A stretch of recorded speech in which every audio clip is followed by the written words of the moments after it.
युद्ध नहीं जिनके जीवन में वे बड़े अभागी होंगे, या तो प्रण को तोड़ा होगा या रण छोड़कर भागे होंगे। नमस्कार दोस्तों, मैं विनोद एक बार फिर से आप सभी का हमारे YouTube channel the study point में स्वागत है। फ्रेंड्स, आज की वीडियो में अपन डिस्कस करने वाले हैं सेलेक्टेड पॉलिटिकल सिस्टम, प्रमुख राजनीतिक व्यवस्थाएं। आपका जो थर्ड सेमेस्टर में पेपर लगने वाला है उसका अपन मॉडल पेपर फर्स्ट देखने वाले हैं। ये बीए पार्ट सेकंड के स्टूडेंटों के लिए अत्यंत ही इम्पोर्टेंट वीडियो होने वाली है।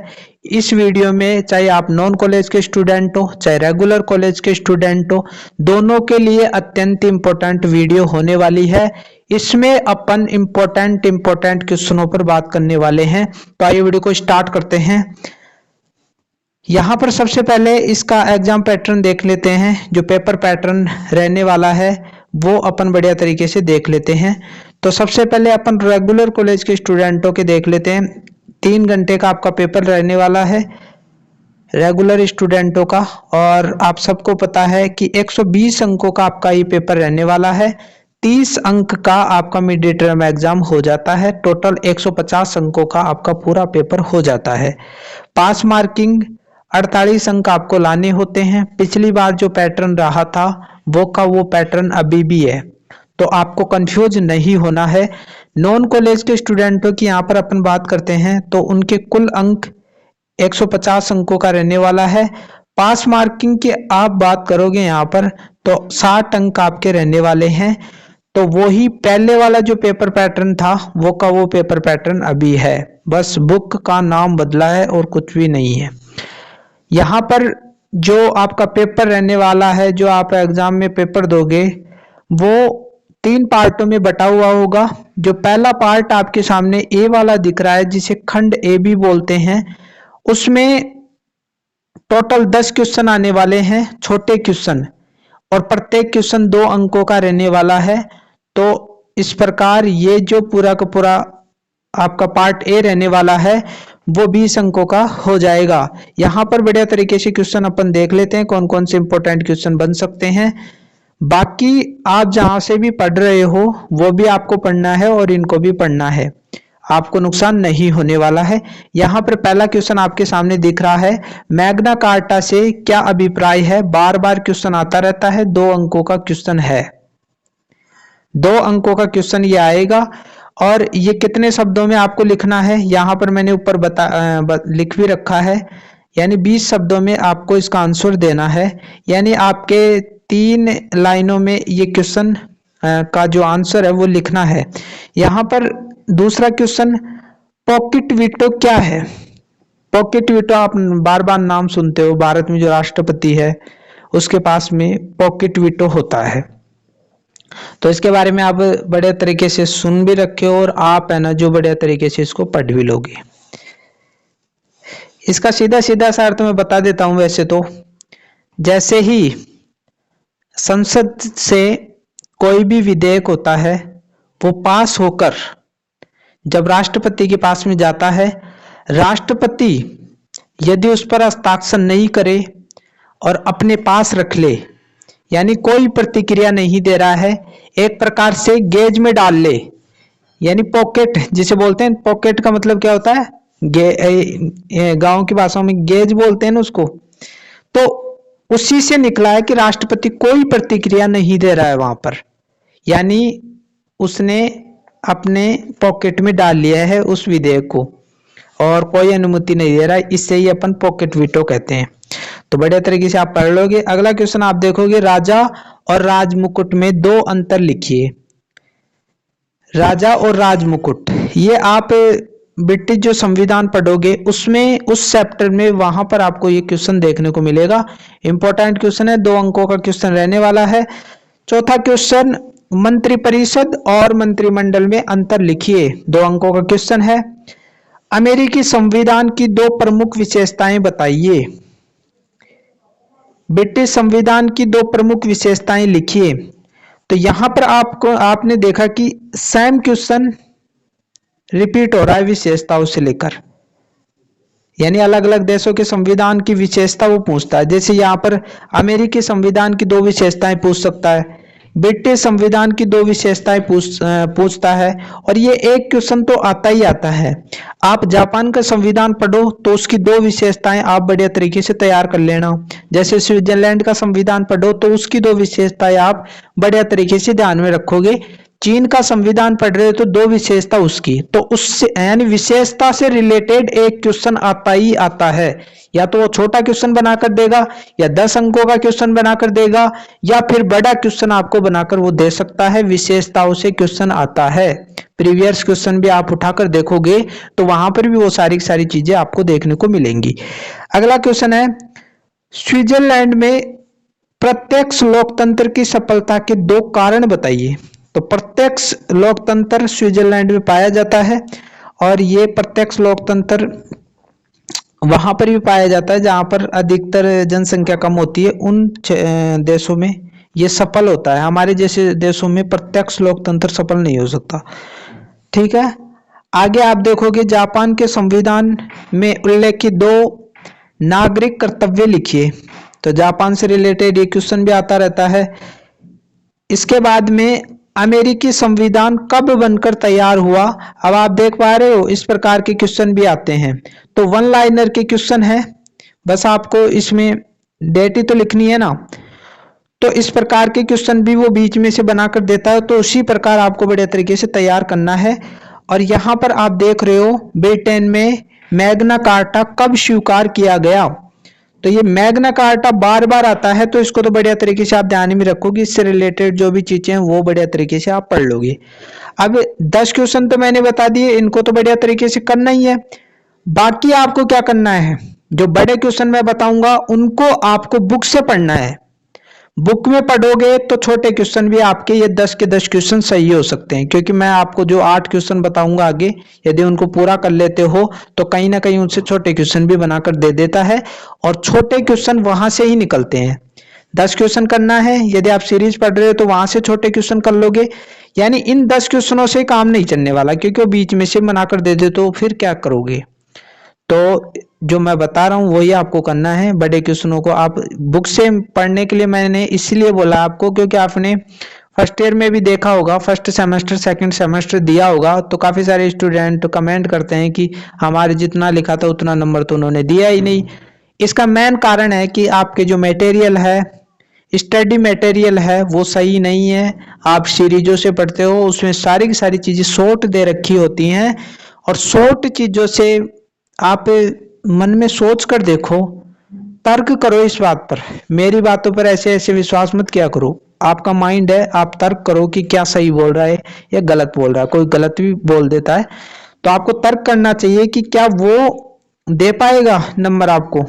शॉर्ट चीजें आप लिखोगे, यानी 250 पेज की किताब को सीरीज में, छोटी सी सीरीज में, 1 वीक सीरीज में सिमट कर रह जाती है, तो क्या उसमें मटेरियल पूरा दे रखा होगा। यहाँ पर आपके सामने कुछ लाइनें हैं, और लास्ट में भी आपके लिए एक उपहार है जो आपको काफी लंबे समय तक, यदि आपने माना, आगे वीडियो के अंत में बताने वाला हूँ। यहाँ तक आपको बातें क्लियर हो गई होंगी। आपके सामने कुछ लाइनें दे रखी हैं, मेरा मन किया तो मैं आपके सामने लाइनें लेकर आ गया। युद्ध नहीं जिनके जीवन में वे बड़े अभागी होंगे, या तो प्रण को तोड़ा होगा या रण छोड़कर भागे होंगे। अब काफी सारे स्टूडेंट कमेंट करते हैं कि सर मेरा बीए करने का मन नहीं कर रहा है, मेरा छोड़ने का मन कर रहा है। आप जब फाइनल ईयर तक पहुंचोगे तब तक आपका मन ये करेगा कि मैं इसको छोड़ दूं, और अभी भी आपको कर रहा होगा। जो मैदान से भाग गया वो फिर भागता ही रहेगा, और फिर काश मैं बीए कर लेता, काश मैं छोड़ता नहीं। ये काश शब्द है ना, आपको बहुत परेशान करेगा। इसलिए यदि आपका पेपर बैक रह रहा है तो चलते जाओ चलते जाओ, फाइनल ईयर तक सारा सुलट जाएगा। तो आपको पीछे भागना नहीं है, रण से भागना नहीं है, ये ध्यान में रखना। जितना हो रहा है उतना कीजिए। यहां पर पार्ट जो बी होगा उसमें उससे पहले वाले से थोड़े बड़े क्वेश्चन आने वाले हैं। यहां पर 2 क्वेश्चन आपको करने हैं, 10 अंकों का एक क्वेश्चन रहने वाला है, तो 20 अंकों के क्वेश्चन आपके उससे बड़े हो जाएंगे। यहां पर आगे देखोगे क्वेश्चन नंबर 2, जापान के सम्राट की स्थिति का उल्लेख कीजिए। जब आप जापान का संविधान पढ़ते हो तो उसमें यहाँ पर सम्राट की स्थिति के बारे में आपको पढ़ने को मिलता है। तो बार बार क्वेश्चन रिपीट होता है, 10 अंकों का क्वेश्चन है। इसमें कितने पेज बनने, कम से कम 3 पेज तो होने ही चाहिए आपके। 3 पेज आसानी से भर दोगे, क्योंकि 10 अंकों का क्वेश्चन है तो इतना तो बढ़ना ही पड़ेगा। या फिर ये क्वेश्चन इस प्रकार भी आ सकता है, जापान के सम्राट की 2 कार्यपालिका शक्तियां लिखिए।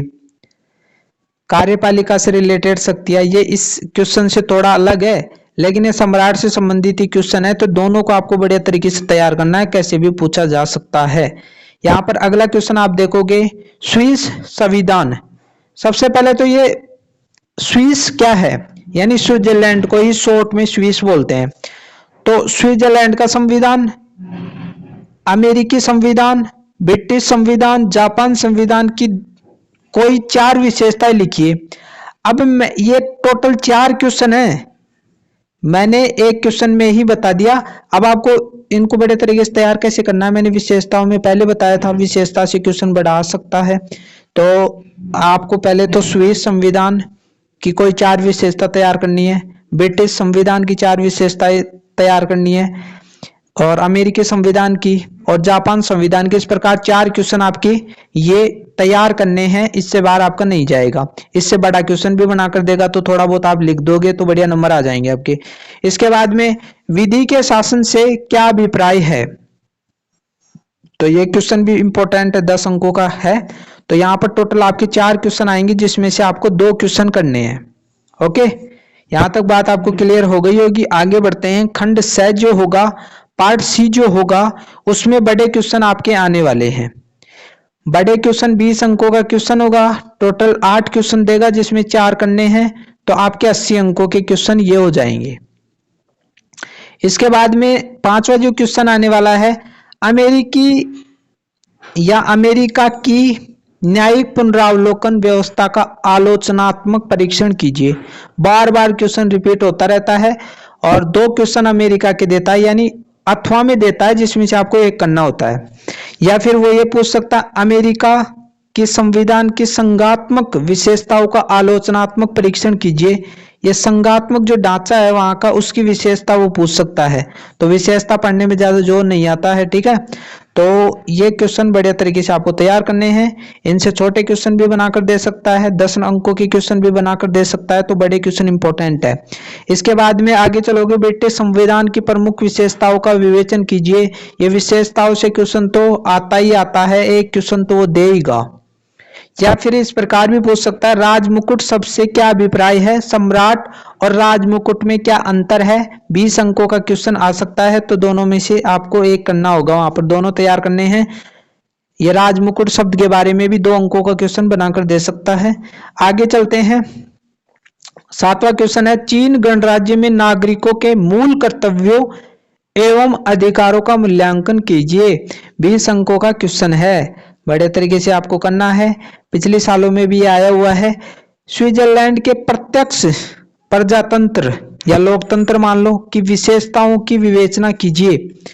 तो इस प्रकार घूम फिर के यही आते हैं, प्रत्यक्ष लोकतंत्र से वो पूछता है, तो आपको प्रत्यक्ष लोकतंत्र जो स्विट्जरलैंड का दे रखा है उसको बढ़िया तरीके से पूरा ही पढ़ना है, ताकि बाकी अदर क्वेश्चन वो बनाकर दे दे तो आप बढ़िया तरीके से कर पाओ। आगे चलते हैं।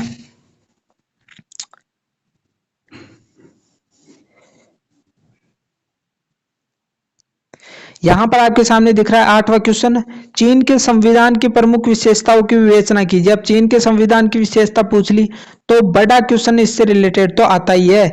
जापान में प्रधानमंत्री की शक्तियों एवं भूमिका की विवेचना कीजिए। जो जापान का संविधान आप पढ़ोगे उसमें प्रधानमंत्री की क्या पावर्स दे रखे हैं और उसका रोल क्या है वहाँ के जो प्रशासन शासन व्यवस्था उसमें।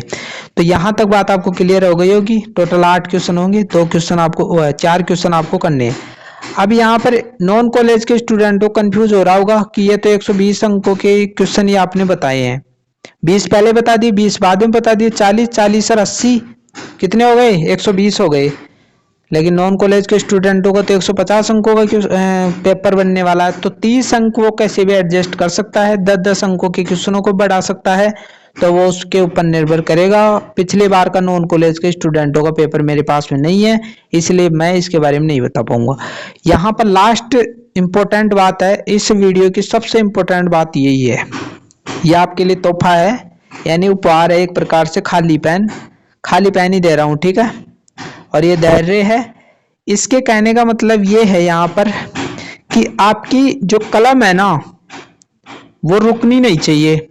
जब तक आपके अंदर पावर है तब तक पढ़ते रहिए। जिस दिन पावर खत्म हो जाए उस दिन तो आप पढ़ाई को है ना जो रोक ही दोगे। तो ये कलम है ना, ये चलती रहनी चाहिए, इसमें धैर्य होना चाहिए। जब तक ये कलम चलती रहेगी आपकी उन्नति होती रहेगी, आप बहुत आगे बढ़ते रहोगे। लेकिन जिस दिन ये कलम रुक गई तो आपका पतन है ना जो आरंभ हो जाएगा। तो पढ़ते रहिए, मस्त रहिए। आशा करता हूँ आज की वीडियो अच्छी लगेगी। वीडियो अच्छा लगा है तो चैनल पर नए हो तो चैनल को सब्सक्राइब करके रखो, बेल आइकन को दबा के रखो, क्योंकि इस प्रकार की वीडियो मैं यहाँ पर लेकर आता रहता हूँ। मिलते हैं एक नई वीडियो के साथ, तब तक के लिए थैंक यू।